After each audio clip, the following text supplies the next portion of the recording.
Good afternoon, everybody, and welcome to episode 19 of the No Filter Show.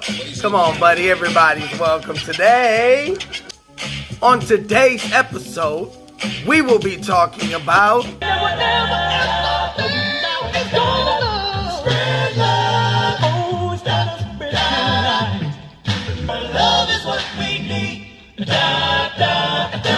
oh, please pardon my Barry White. I haven't been feeling good over the last couple of days, so I'm going to try my best to me. Mom, I have an itchy cough.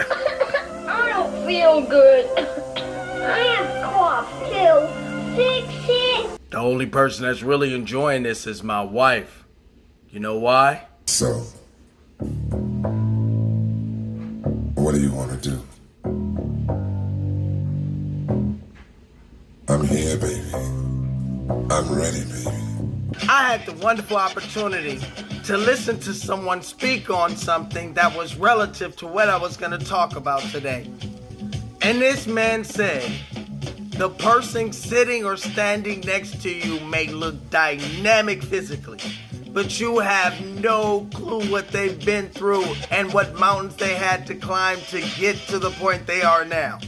A lot of people are out here clout chasing, doing it for the attention, doing it for everything other than the passion and the love that they have for what they're expressing their gift or talent in, if you want to call that a gift. See, the beautiful thing and the secret that most of you guys don't know about my lyricism and my skill in art and ability was this was given to Keys as a scapegoat or an outlet so that I did not become a product of my environment.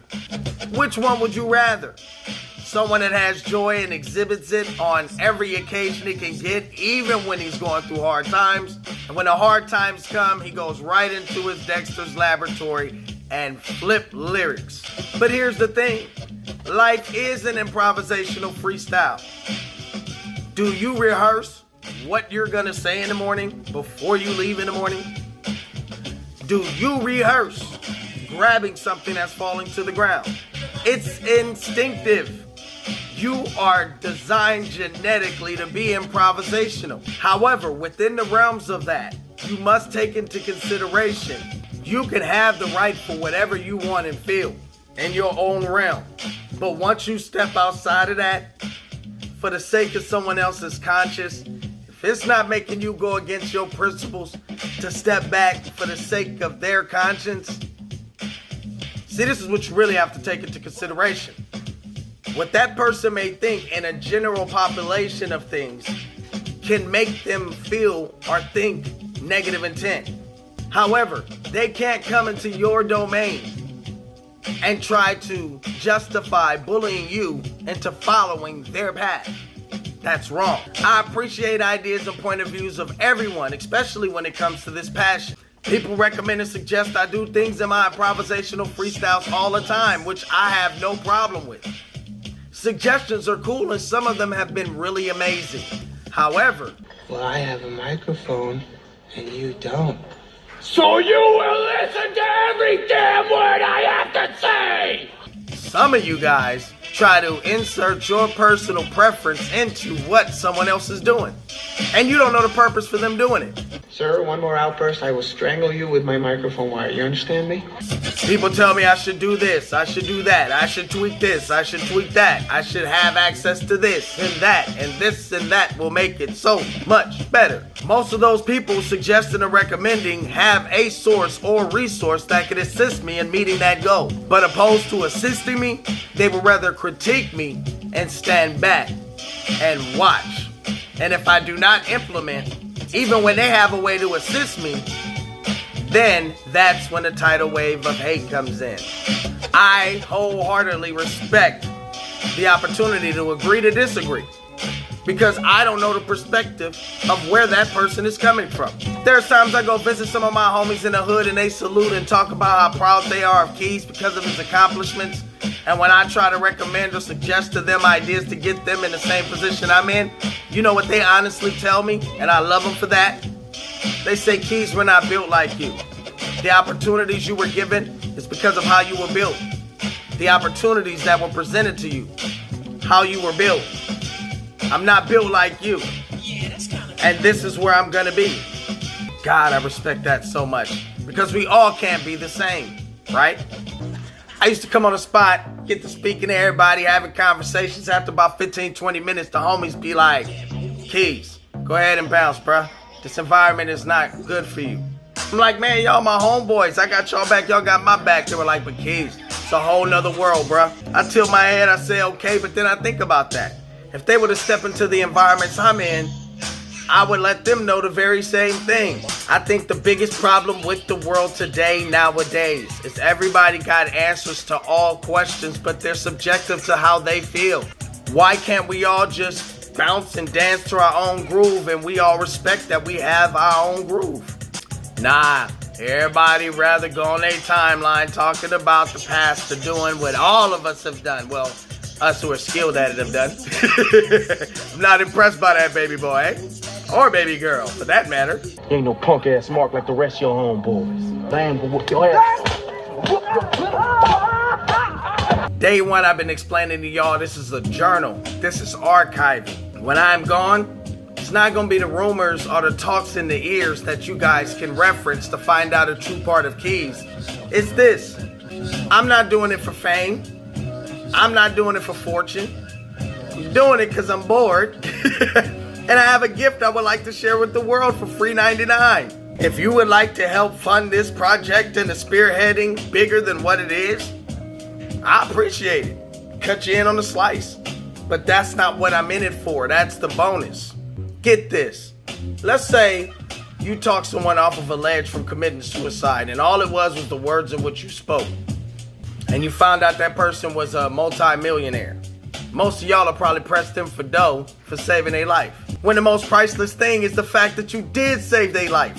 But that holds no value because you can't drive that. You can't live in that. You can't run and hide in that. You can't put on a mask in disguise of that. And nobody likes a nice guy. In fact, I've been considered a square my whole life. Salute. That's fine. Give me that title. I respect that and I appreciate you acknowledging that. That mean all this beef, drama, street, and all that? No disrespect for those that participate, but I'm not involved in that. Hands down though, square doesn't mean that I just sit down and fold like laundry clothes. Being a square doesn't mean that I won't square up. Care to square dance? Being a square just simply means you're living your life how you see fit. You're abiding within the guidelines of the law or maneuvering in which the law cannot touch you. You're not taking high-risk chances with low percentage success outcomes. And if you are, it's a circumstance in which you can bounce back and again, no jail time. In my day, when we lived in the hood and there was a father on the block like me, we all wished our fathers was like that because that man showed us something different, and despite that, he remained to be the Furious Styles of our boys in the hood. And see how they approached him in the beginning of the movie when he got up there and started talking gentrification? First thing they did, knowing he was from the hood, was run up on him to test this gangster. And he just mushed that right onto the side. Sit down a second and let go of your ego and your pride. And wisdom and lessons learned may take your stupid ass on a ride. See, even back then, Furious Styles was courtesy of John Singleton and Boys in the Hood dropping knowledge. He was talking about gentrification and devaluing something so that you don't see the true value of what it is and you treat it with no value. And then once the value of that becomes little to nothing, somebody with more money than you come and take over that area and turn it to waterfront property. Meanwhile, y'all killing each other and don't own a single piece of bubblegum that's stuck to the concrete. And here's another thing. The G codes is one of the most stringent codes on earth. Some of these men will go to their grave for that code. Some of y'all can't even die for 5 hours. This is why it's very important to fall in love with who you are as a person on the inside, not what people validate on the outside. They only validate you long enough to either take an advantage of you or take an advantage of your popularity. Once those two things are gone, if friends and family supported each other like they support total strangers, we would all be successful. Now, if you're not into what I do, totally respect and understand that. However, Don't come sharing mediocre stuff to me to give me a heads up on another total stranger. I enjoy doing this more than I do being in the studio and putting out albums. Because the business side of this is so janky. End of the day, I am the future. What I speak and what I spit is beyond what they're on right now. So 15 years from now, when this becomes a popular thing, I would have been there, did that, ran laps, relapsed, detox, came back and said, I don't want none of that. And without further ado, lyrics by C Keys, production by Van Ark. Salute. Went from being D9 jobs back at the bus boy to I ain't washing dishes in the kitchen as a bus boy. You rather be rough boy, puffing on the desk boy. No, you're just a boy, and you're getting touched boy. Mama always said acknowledge me to take your fall boy. Rapping's not my viable option to be a star boy. Some are really sweet 16, ain't got the bars boy. Feature in the front and now, you can take the mask off. Laughing cause I choose to have a job knowing I rap for. Passion quit the asking if I blow will be default. He's on fire tonight and ain't a D-boy. Donkey of the day to some of y'all yelling out hee-haw. Balance is the Libra while y'all tipping over seesaw. Stripes of them shell toe Adidas when I sneeze on. At you, sneeze on the beat and tear the sneeze off. Mr. C Keys, he's about to get his beast on. He's facing me, basically taking me, placing the case in the king. Mr. C Keys, and I only wanna be me instead of trying to be on TV and everybody hating on the G.